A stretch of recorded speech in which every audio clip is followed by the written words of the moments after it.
Hi friends, welcome to Annam's Recipes. இன்னைக்கு குபேர கோலம் எப்படி போடலாம்னு பார்ப்போம். இதுக்கு தேவையானது பச்சரிசி மாவு, மஞ்சள் பொடி, குங்குமம். குங்குமம் எந்த கலர் வேணா எடுத்துக்கலாம். இந்த கோலத்தை இந்த பச்சரிசி மாவில் போடலாம். நான் ஏற்கனவே ஒரு பச்சரிசி மாவு பேஸ்ட் பண்ணி போட்டிருந்தேன் இல்லையா வீடியோ, அதில் கூட ஒரு 4 உருண்டை எடுத்து அதை தண்ணியில் கரைச்சி போடலாம். இப்போ எப்படி போடலான்னு பார்ப்போம்.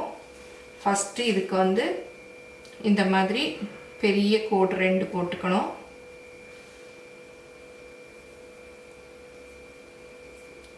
ஒரே சைஸில். அப்புறம் அதுக்கு கீழே கொஞ்சம் இந்த மாதிரி ஒரு கோடு. அப்புறம் அதே அளவில் இங்கே ஒரு கோடு. அப்புறம் சின்னதாக கீழே ஒரு கோடு. அதே மாதிரி இங்கேயும் ஒரு கோடு.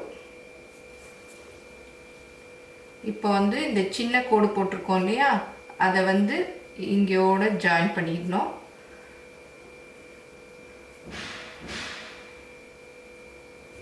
அப்புறம் இந்த கோடை இங்கேயோட ஜாயின் பண்ணிடணும். அதே மாதிரி கீழேயும்.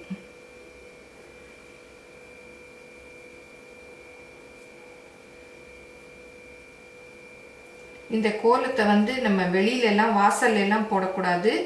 சாமி ரூமில் தான் போடணும். காலெல்லாம் மிதிக்கக்கூடாது. அவ்வளோதான், கோலம் போட்டு முடிச்சாச்சு. இப்போ வெளி கட்டம் இருக்கு இல்லையா, அதுல எல்லாம் மஞ்சள் போடணும். உள் கட்டம் இருக்கு இல்லையா, அதுல எல்லாம் குங்குமம் போடணும். இப்போ மஞ்சள் போடலாம். வெடி கட்டத்துல எல்லாம்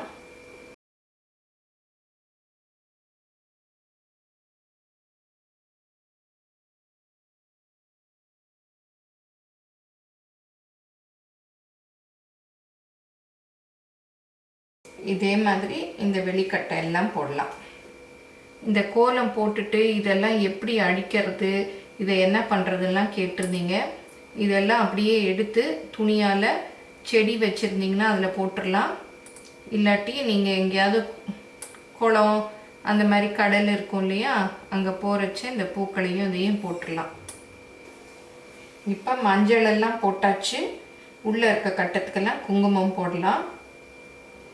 அப்புறம் எல்லாம் போட்டு முடிச்சுட்டு நம்ம க்ளீன் பண்ணிக்கலாம். ஒயிட்டு அரிசி மாவு இருக்கு இல்லையா, பச்சரிசி மாவு, அதில் இன்னொரு தடவை போட்டுட்டோன்னா சரியாயிடும். இந்த குங்குமம் அப்படியே கையில் ஒட்டிக்கிற மாதிரி தான் இருக்கும். நம்ம கோல மாவு மாதிரி நல்லா ஃப்ளோவாக வராது. இதே மாதிரி உள்ளே இருக்க கட்டம்லாம் குங்குமம் போட்டுடணும். இந்த கோலத்தை எல்லாம் முடிச்சுட்டு இப்படி திருப்பி வச்சுக்கணும். நான் இப்போ கேமரா ஃபோக்கஸிங்காக நான் இப்படி வச்சுட்டு பண்ணுறேன். நீங்கள் சாமி இங்கே வச்சுருக்கோன்னா அதுக்கு முன்னாடி போடணும். இந்த மாதிரி பூக்களை எல்லாம் இங்கே வைக்கணும். குபேர கோலம் இப்படி தான் போடணும். நான் இன்னொரு வீடியோவில் அந்த குபேர யந்திர கோலம் எப்படி போடுறதுங்கிறத காமிக்கிறேன். ஏன்னா ரொம்ப நேரம் பார்த்தா உங்களுக்கும் போர் அடிக்கும். அதனால் இதோட இந்த வீடியோ முடிச்சுக்கிறேன். எல்லோரும் இந்த மாதிரி லக்ஷ்மி குபேர கோலம் போடுங்க சாமி முன்னாடி. அது முக்கியமாக நடக்கிற இடத்துல எல்லாம் போடக்கூடாது. இதை மிதிக்கக்கூடாது. அதுதான் ரொம்ப முக்கியம். துடைக்கிறச்சியும் நீங்கள் ஒரு துணியை வச்சு தான் துடைக்கணும். தொடப்பமோ அதெல்லாம் போட்டு துடைக்கக்கூடாது. இதை அப்படியே செடியில் இந்த மாவெல்லாம் மறுநாள் துடைச்சிக்கலாம். நிறைய பேர் கேட்டிருந்தீங்க இந்த இதெல்லாம் என்னைக்கு எடுத்து வைக்கிறதுன்னு. மறுநாள் காலையில் நம்ம இதெல்லாம் சரி பண்ணிக்கலாம்.